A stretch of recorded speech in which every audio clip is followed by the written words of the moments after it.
오늘 말씀 제목은 사랑의 하나님이신데 왜 심판하십니까? 그런 제목이에요. 여기에 대해서 오늘날 상당히 논란이 많습니다. 그래서 성경의 모든 내용들을 총정리해서 이 하나님의 사랑과 심판의 관계를 우리가 명백하게 이해할 필요가 있어서 오늘 이 말씀을 준비를 했습니다. 자, 이 광활한 우주 수많은 별들 중에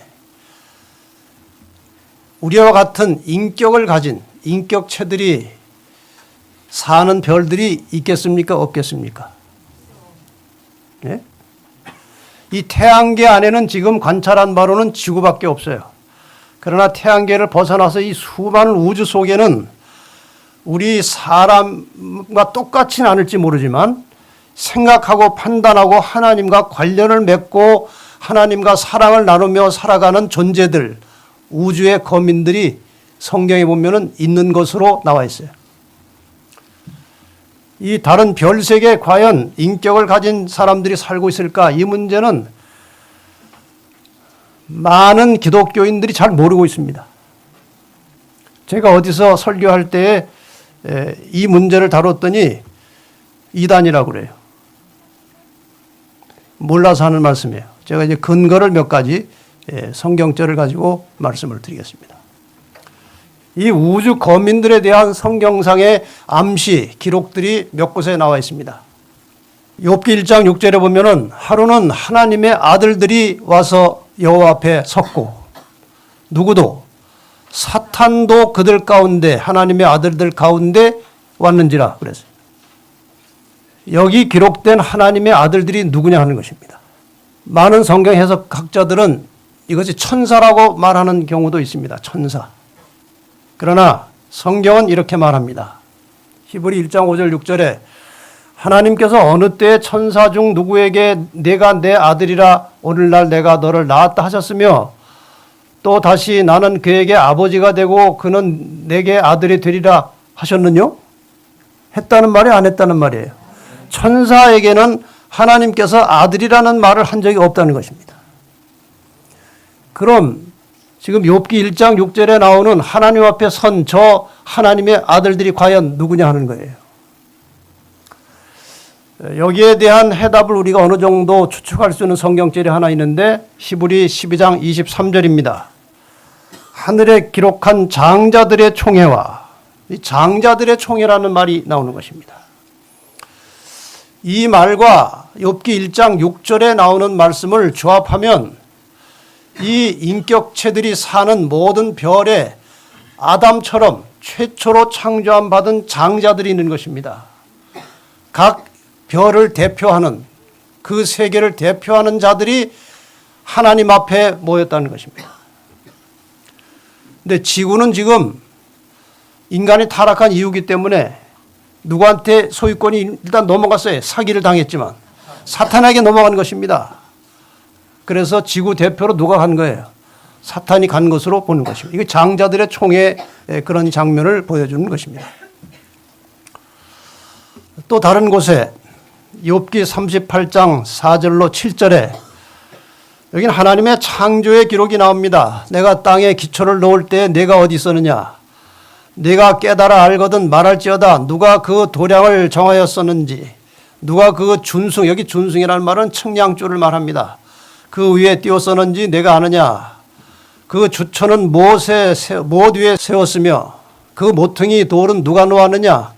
그때 하나님께서 이 모든 천지 만물을 창조하고 특히 지구를 창조할 때 지금 여기 땅의 기초는 지구를 말하는 거예요. 우주 창조가 아니고 지구 창조를 말하는 것입니다. 그때에 이 지구를 창조할 때 새벽 별들이 함께 노래하며 하나님의 아들들이 다 기쁘게 소리하였었느니라. 여기 나온 하나님의 아들들은 지구보다 먼저 창조함을 받은 우주의 다른 곳의 피조물들이 이 지구의 창조를 보면서 하나님의 이 아들들이 기쁘게 찬양하고 소리했다. 그런 의미로 우리가 보는 것입니다. 그래서 지구 창조 시 함께 노래하며 기뻐했던 하나님의 아들들, 그가 바로 다른 우주에 사는 거민들 말하는 것으로 우리는 보는 것입니다. 에베소 3장 14절과 15절에 이러함으로 내가 하늘과 땅에 있는 각 족속에게 이름을 주신 아버지 앞에 무릎을 꿇고 비노니, 여기가 하늘과 땅에 있는 각 족속, 하늘에도 족속이 있고 땅에도 족속이 있다는 것입니다. 빌립보 2장 10절에도 하늘에 있는 자들과 땅에 있는 자들과 땅 아래에 있는 자들, 여기도 하늘에 있는 자들이 나오고 땅에 있는 자들이 나옵니다. 여기 땅에 있는 자들과 땅 아래에 있는 자들은 히브리어 관용상으로 지구에 거하는 모든 사람들을 가리킬 때 말하는 것입니다. 때로는 죽은 자들까지 포함할 때 아마 땅 아래에 있는 자들까지 말하는 것이라고 보는겁니다. 특히 계시록 12장 12절에는 그러므로 하늘과 그 가운데 거하는 자들은 즐거워하라. 그러나 땅과 바다는 화 있을진저 이는 마귀가 자기의 때가 얼마 못된 줄을 알므로 크게 분내어 너에게 내려갔음이라 하더라. 하늘의 각 족속들이 누구냐? 하늘에 있는 자들이 누구냐? 하늘과 그 가운데 거하는 자들이 누구냐? 우주의 다른 세계에 거주하는 피조물이 있다는 것입니다. 자, 그렇다면 하나님께서 인류를 구원하시는 역사에 동참하고 있거나 그것을 알고 관찰하고 있는 존재들이 있는 것입니다. 첫째, 삼위일체 하나님께서 이 인간 구원 사역에 함께 일하고 계십니다. 그 다음에 이 사역에 누가 조력을 하고 있습니까? 하늘의 천사들이 함께 돕고 있습니다. 다 알고 있습니다, 이 사실을. 그 다음에 누구도 알고 있습니까? 우주의 거민들도 이 사실을 알고 보고 관찰하고 있는 것입니다. 하나님께서 어떻게 죄를 해결하시고 인간을 어떻게 구원하시는지 우주의 거민들도 보고 있는 것입니다. 여기에 또 누가 같이 동참하고 있느냐? 사탄과 악한 천사들이 이 사실을 알고 있는 것입니다. 같이 일하고 있는 거예요. 그래서 하나님께서는 이 하늘의 천사들과 우주의 거민들과 사탄과 악한 천사들이 이 사실을, 이 진행을 다 보고 알고 있기 때문에 절대로 심판을 치우치거나 그릇되게 하면 큰일 납니다. 우주의 질서가 다 깨지는 거예요. 자, 이렇게 보면 지금 이 땅에서 이루어지는 구원의 사역에 있어서 하나님의 편에 서서 하나님의 뜻을 이루어가는 모든 사람들은 온 우주가 지켜보고 있는 것입니다. 그래서 사도 바울은 고린도전서 4장 9절에 내가 생각건대 하나님이 사도인 우리를 죽이기로 작정한 자같이 미말해 두셨음에 우리는 세계 곧 천사와 사람에게 구경거리가 되었노라 그랬어요. 오늘 이 죄악 세상에서 하나님을 믿고 신실한 믿음을 가지고 그 구원의 반열에 들어간 사람들은 지금 온 우주가 지켜보고 있는 거예요. 천사들도 지켜보고 있고 우주의 거민들도 알고 있고 더 나아가서 사탄도 다 알고 있는 것입니다. 그래서 싸우고 있는 거예요. 정확한 적절한 예는 아니지만 최근에 이런 일이 있었습니다. 우리 재림 청년 중에 한 청년이 모 대학에 의과 대학, 의료 전문 대학에 입학을 해서 공부를 하던 중에 안식일에 시험을 거부했습니다. 다른 날 시험을 추가로 치게 해달라고 거부했어요. 학교에서 받아들이지 않았고 유급을 시켰어요. 이 청년이 이 문제를 가지고 법에 호소했습니다. 2017년 8월에 추가 시험 거부, 학교에서 추가 시험을 거부했는데 이것을 취소해달라고 하는 소송을 제기했어요. 1차 2018년 4월에 지방법원에서 패소했습니다. 학교가 이긴 것입니다.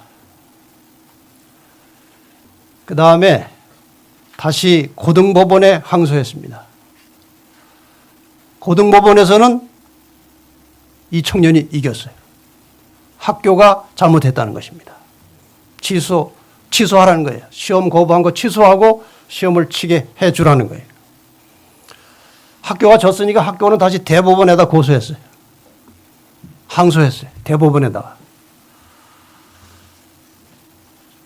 올해 1월 달에 대법원에서 마지막 판결이 나왔는데 고등법원의 결정을 그대로 인정한다는 결론이 나왔습니다.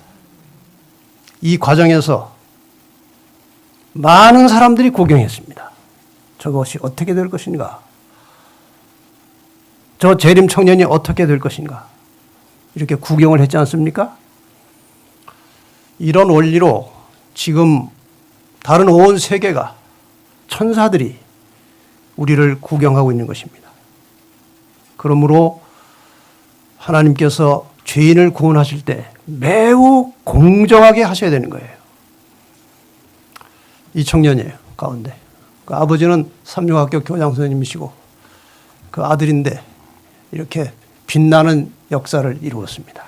정말 놀라운 결과가 나왔고 이 대법원의 판례는 판례집에 올라가서 앞으로 이런 문제가 생길 때마다 법원에서는 이 대법원의 판례를 참고하지 않을 수 없게 된 것입니다.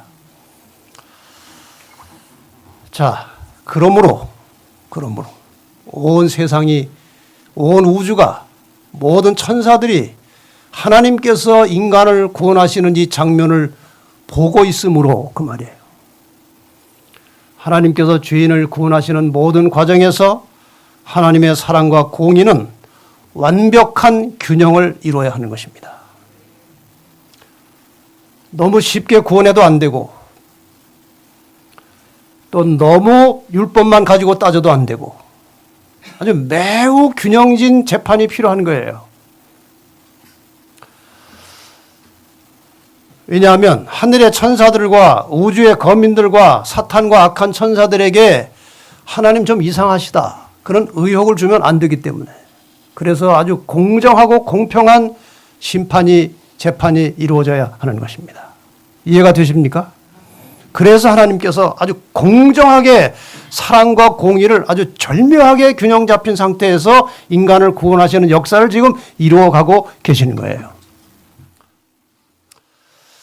자, 이제 죄 문제를 하나님께서 어떻게 처리하시는지 한번 단계적으로 보겠습니다. 하나님께서 아담과 하와의 죄를 어떻게 처리하셨느냐 하는 거예요. 하나님께서 에덴 동산 중앙에 생명나무와 선악과 나무를 두셨습니다. 왜 선악과 나무도 두셨느냐 하는 것입니다. 이미 지구가 창조되기 전에 사탄이 타락한 일이 먼저 있었고 이 우주 안에 죄가 존재하게 된 것입니다. 엄연히 죄가 존재하는데도 불구하고 하나님께서 죄는 가려놓고 인간은 절대로 죄에 접근하지 못하도록 해버리면 그 인간은 하나님의 인형입니다. 로봇입니다. 자기 의지와 자기 선택의 자유가 있기 때문에 이미 우주에 존재하고 있는 죄를 선택할 수 있는 자유도 있어야 하는 것입니다. 그래서 하나님께서 에덴 동산 중앙에 생명나무와 선악과 나무를 두시고 이 선악과 나무의 열매는 과일은 먹지 말라고 한 것입니다. 선악과 나무를 왜 두셔야 했느냐? 지금 1차적인 의미는 이미 우주 안에 악이 존재하기 때문에 선택의 자유가 있어야 하는 것입니다. 그래서 둔 것이고 더 깊은 의미는 무엇이냐? 이미 제가 여러 차례 이 규절을 소개한 것입니다. 다른 것은 자유롭게 마음대로 먹고 마음대로 즐길 수 있었습니다. 근데 선악과는 제한을 두셨습니다. 왜? 이 나무는 하나님이 만물의 소유주이심을 끊임없이 상기시켜주는 생각나게 해주는 것으로 먹지 말도록 유보하셨다고 그랬어요. 인간이 창조되었을 때에 영생하도록 창조되었습니다. 그런데 무조건 영생이 아니고 두 가지 조건이 있었습니다. 하나는 선악과는 먹지 말아야 하는 것입니다. 또 하나는 생명과일은 계속 먹어야 하는 것입니다. 이 두 가지가 영생의 조건입니다. 그러면은 생명과일을 먹으러 어디로 가야 돼요? 에덴 동산 중앙으로 가야 생명과일을 먹는 거예요. 그런데 에덴 동산 중앙에 가면 생명과일 옆에 뭐가 있어요? 선악과가 있는 거예요. 그거를 안 볼 수가 없는 거예요. 왜 그렇게 해놓으셨습니까? 생명과일 먹으러 가서 선악과를 보는 순간에 내가 주인이 아니구나. 내가 마음대로 할 수 없는 것이 있는 것을 보니까 내가 주인이 아니고 누가 주인이에요? 하나님이 창조주시고 주인이라는 사실을 생각나게 하는 것입니다. 에덴 동산 창조했을 때 아담과 하와가 자유롭게 마음 놓고 여기저기 돌아다니면서 즐겼어요. 항상 하나님이 주인이시다, 하나님이 주인이시다 그러고 다녔을까요? 아니요, 그냥 즐기는 거예요. 그러다 보면 이게 자기 건 줄 알고 착각을 하는 겁니다. 여러분이 어느 집에 전세로 들어가가지고 그 전셋집에서 주인이 하도 잘해줘가지고 20년 살고 나면요 자기 집 같아. 그러나 문서는 어디 있어요? 주인한테 있는 것입니다. 아담과 하와가 즐기고 돌아다니고 먹고 잘 행복하게 살다가 선악과 먹으러 가는 순간에 내가 주인이 아니고 하나님이 주인이라는 사실을 생각나게 해주는 장치가 선악과였어요. 그러므로 그것을 먹는다는 것은 하나님이 나의 주인이고 주권자라는 사실을 거부하는 것입니다. 그래서 하나님과 분리되기 때문에 하나님이 나의 생명의 주인도 아니시고 생명의 근원도 아니시기 때문에 선악과를 먹는 순간에 하나님과 분리되어서 생명의 근원에서 분리됨으로 생명이 꺼지는 것입니다. 이 원리 때문에 죽는 거예요. 사람이 선악과를 먹고 범죄하였을 때, 죽게 되었을 때 하나님이 결정할 수 있는 방법이 몇 가지 있었습니다. 첫째, 없었던 일로 하자. 넘어가면 돼요. 그럼 아주 편안합니다. 둘째, 아무 근거도 없이 내가 용서할게. 그렇게 해도 돼요.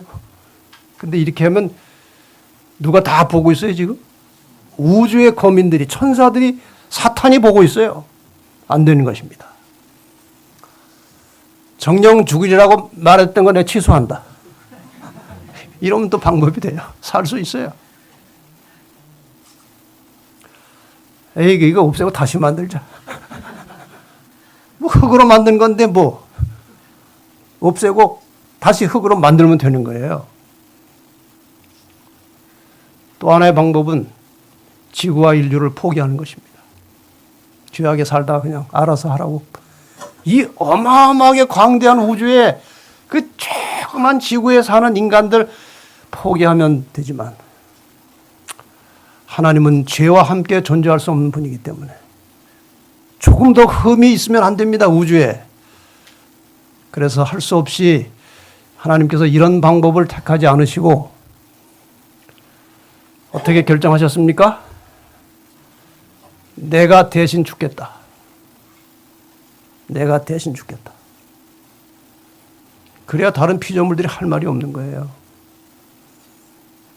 이 선언을 인간이 타락하자마자 창세기 3장 15절에서 선언하신 것입니다. 내가 너로 뱀 사탄이죠. 여자와 교회와 원수가 되게 할 것이다. 싸우겠다는 거예요. 너를 추종하고 너의 일을 해나가는 너의 후손도 여자의 후손 예수 그리스도와 원수가 될 것이다. 싸움의 결과 여자의 후손은 내 머리를 상하게 할 것이고 너는 그의 여자의 후손의 메시아의 발꿈치를 상하게 할 것이다. 하나님의 선언이었습니다. 너는 그의 발꿈치를 상하게 할 것이라고 하는 이 말씀이 바로 내가 대신 죽겠다는 거예요. 드디어 이 땅에 선악의 싸움이 벌어졌습니다. 엄청난 싸움이 벌어진 거예요. 여자와 교회가 여자의 후손과 선으로서 악을 대항하는 것입니다. 사탄과 그의 후손들을 대항해서 싸우는 역사가 오늘 지구의 역사예요. 이 틈바구니에서 우리는 어디를 선택하느냐에 따라서 우리의 영원한 운명이 결정되는 것입니다.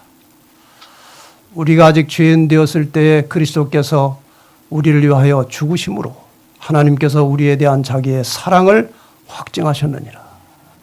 왜 죽으셨어요? 공의 때문에 죽으신 거예요. 또 왜 죽으셨어요? 사랑 때문에 죽으신 거예요.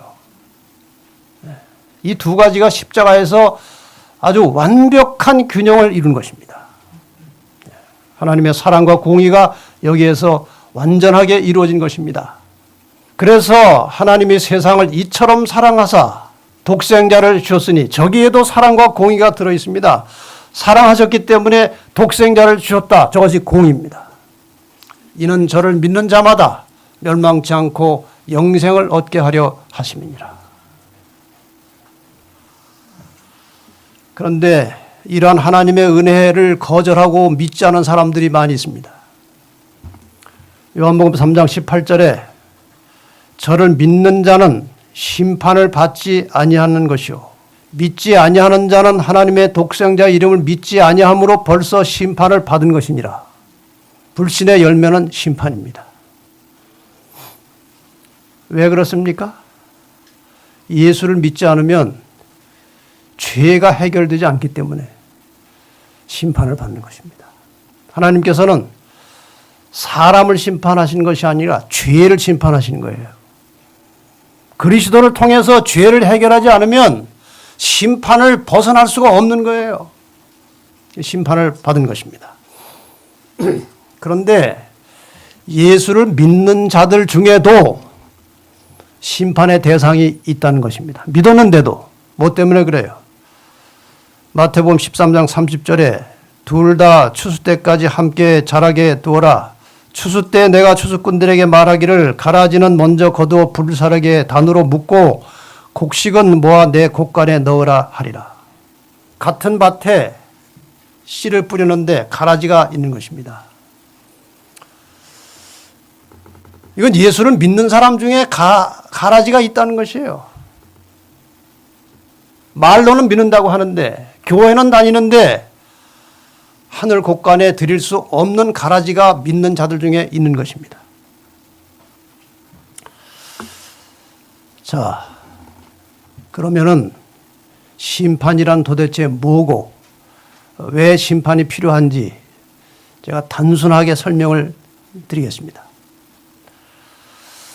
지금 좀 전에 보신 말씀에 의하면은 세 부류의 사람이 있습니다. 그렇죠? 불신자가 있고 곡식이 있고 가라지가 있어요. 세 부류예요. 근데 심판은 두 가지밖에 없습니다. 심판은 둘이에요. 자, 세 부류의 사람들 봅시다. 불신자들은 이미 믿지 아니함으로 뭘 받았어요? 심판을 받은 것이냐 그랬어요. 심판을 받았어요. 신자들 가운데는 곡식이 있고 가라지가 있다고 그랬어요. 자, 저 가라지와 불신자들은 하나님께서 보실 때는 똑같은 것입니다.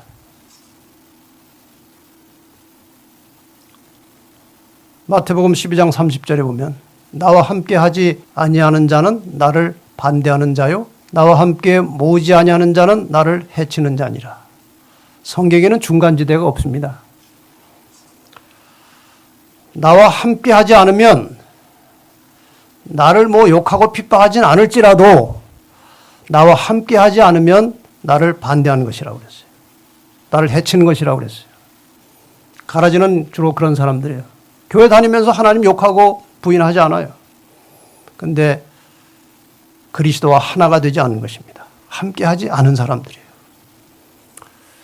자, 이렇게 되면 우리가 심판을 이렇게 해석할 수 있습니다. 곡식은 왜 심판하느냐? 구원의 근거를 만들기 위해서 심판이 됩니다. 죄가 해결되었다고 하는 확실한 근거가 재판을 해야 나오는 거예요. 왜? 사탄이 고소하거든요. 아무개 이 사람은 어떻게 구원합니까? 그때 하나님께서 재판장에서 용서되었다고 하는, 용서받았다고 하는 근거를 내놓고 구원하셔야 돼요. 그래서 구원의 근거를 위해서 곡식도 심판을 받는 것이고, 불신자들과 가라지들은 왜 멸망하는지 이유를 밝혀야 됩니다. 그래서 심판을 받는 것입니다. 이 다음에 설명을 들으시면 여러분이 왜 어떻게 이것이 이루어지는지 이제 짐작을 할 수 있게 되겠죠.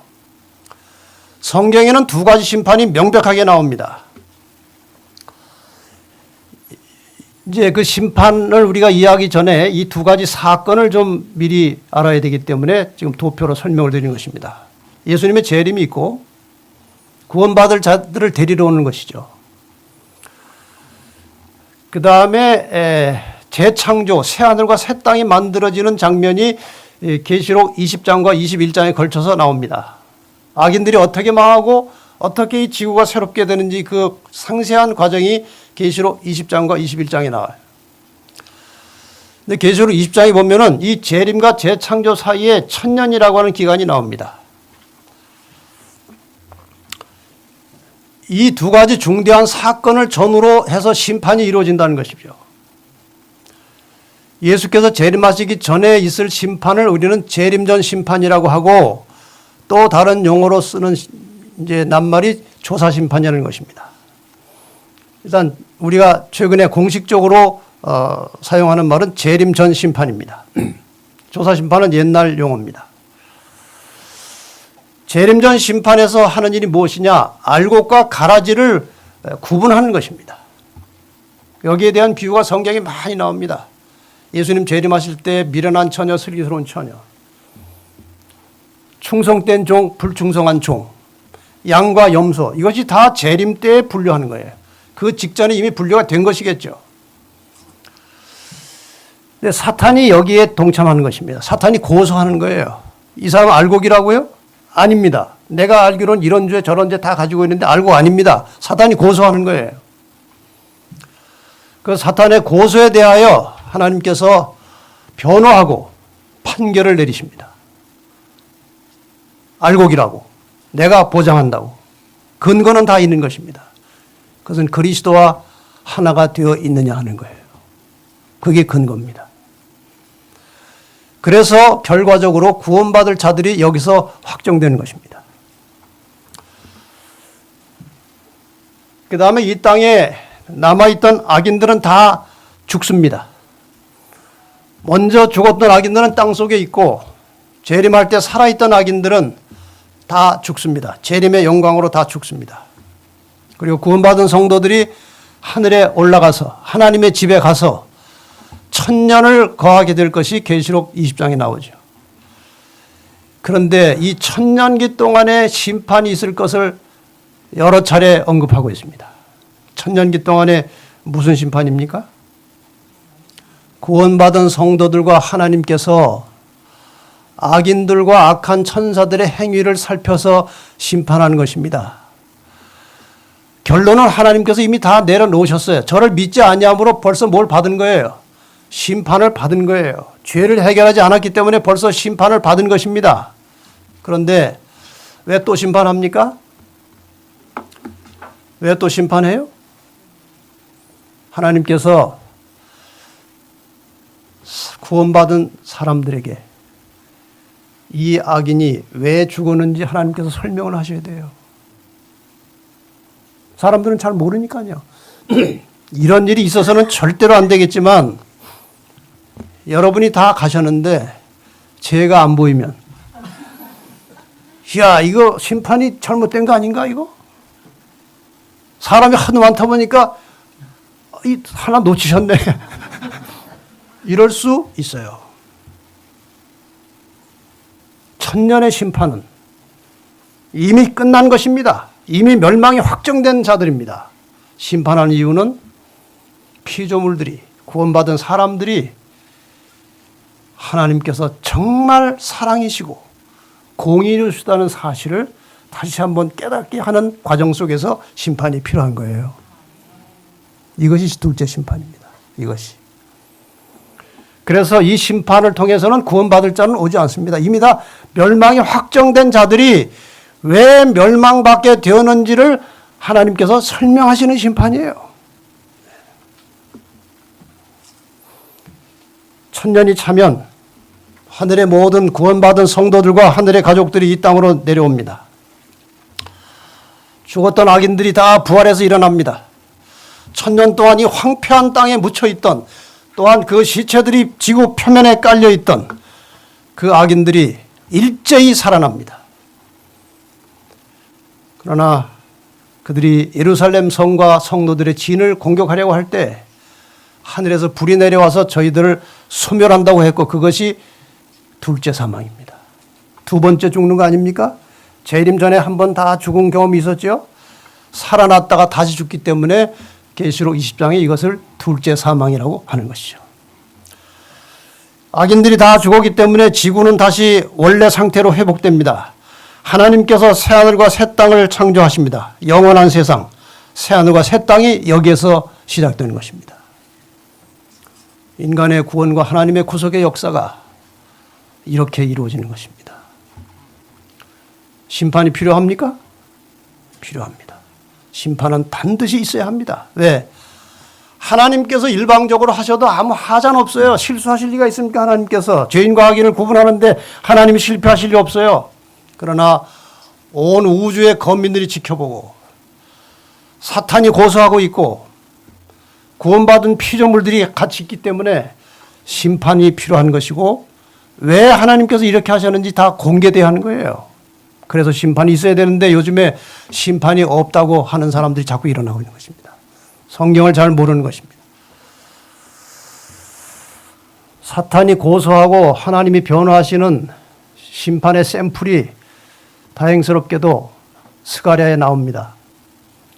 대제사장 여호수아는 여호와의 사자 앞에 섰고 사탄은 그의 우편에 서서 그를, 여호수아를 대적하는 것을 여호와께서 내게 보이시니라.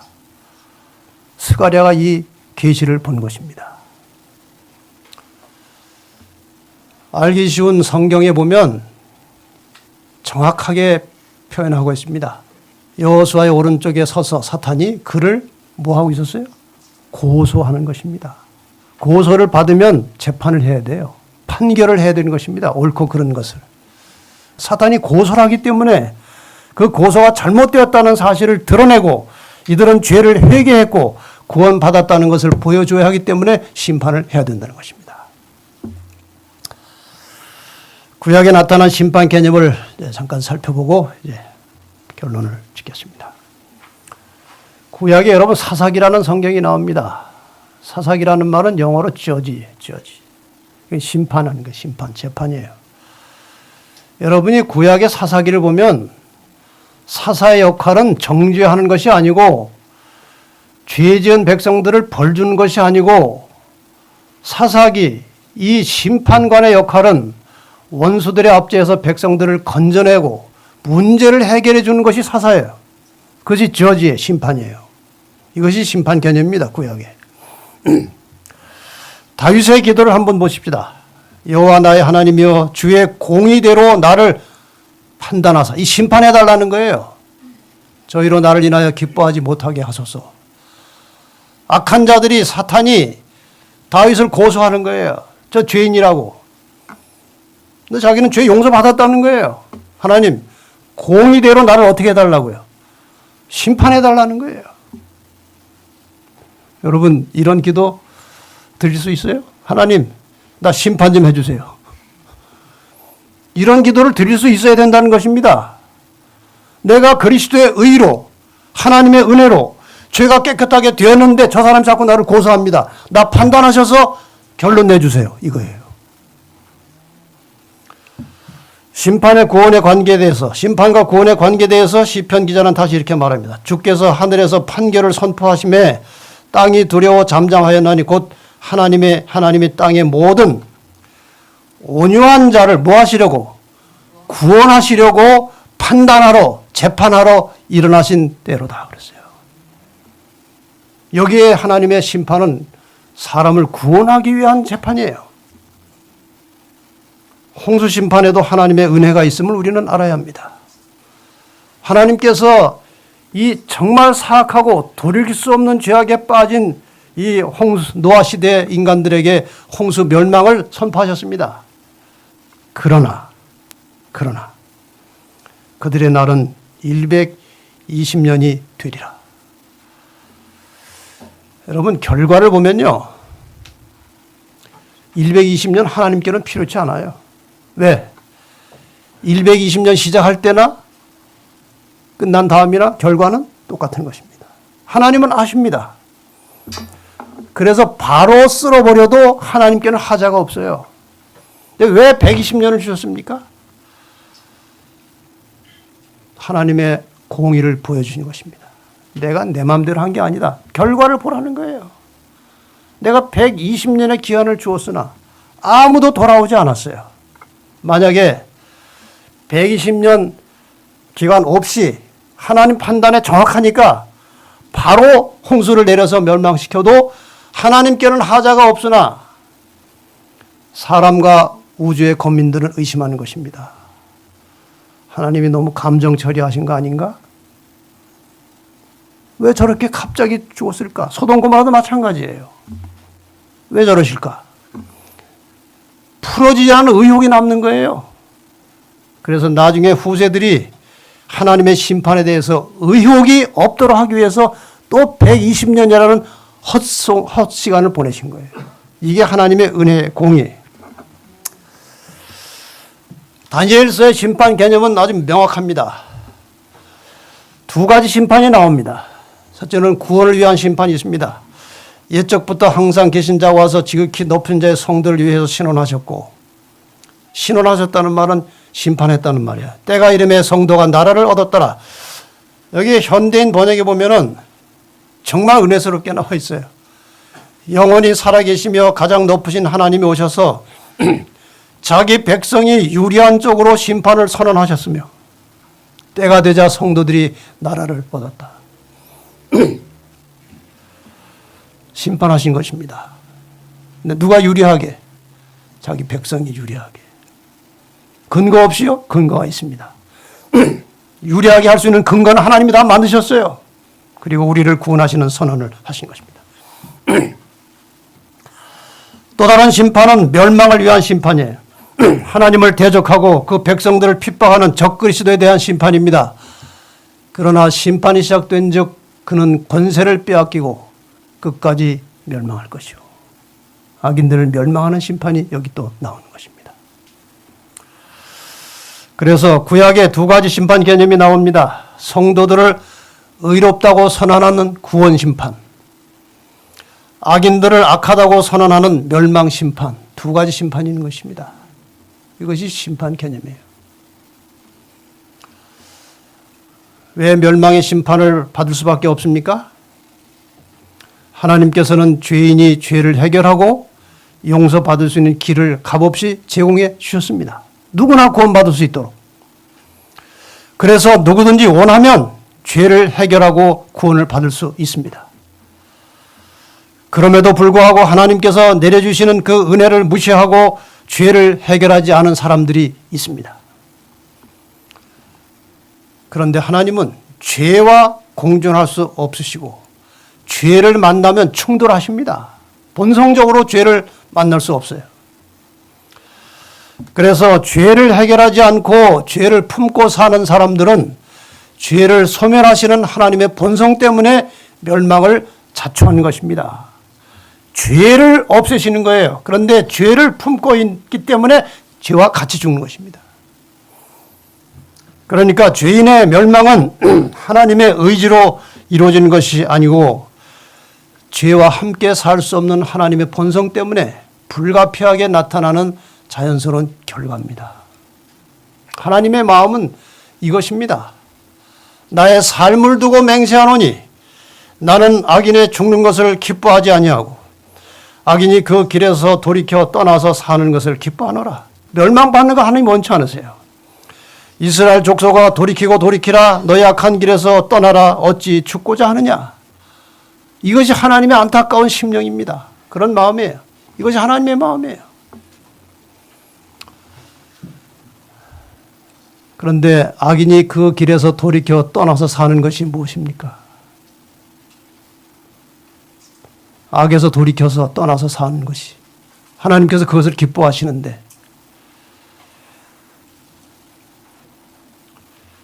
스가랴 3장 4절 옷을 입힌 후에 의롭게 되었다고 선언하신 후에 입혀주신 의를 받은 이후에 스가랴 3장 4절을 지나서 6절에 요청하십니다.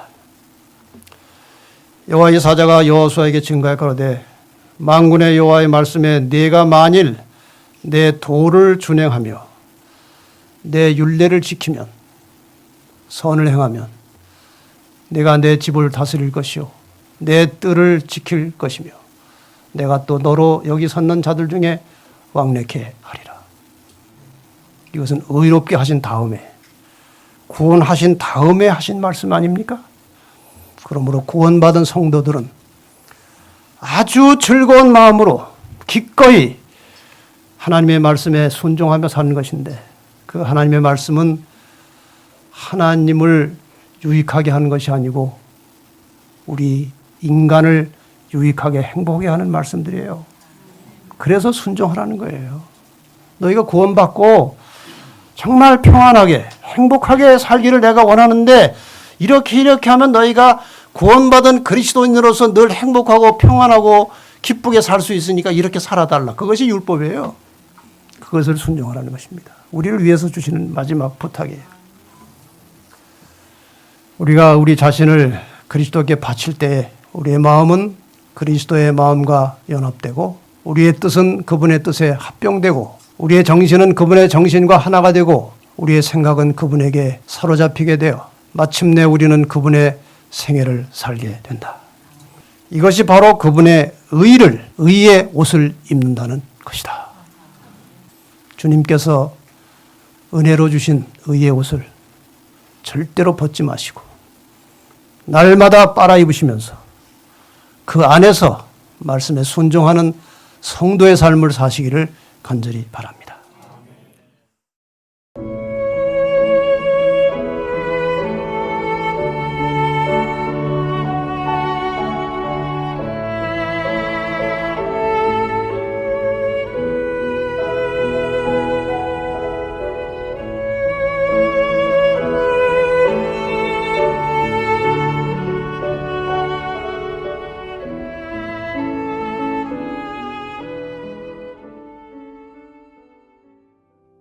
채널7은 진실하고 정직한 마음으로 성경의 진리를 찾고 있는 소수의 기독교인들을 위한 유튜브 방송입니다. 많이 청취하시고 주변의 기독교인들과 공유하여 주시면 감사하겠습니다.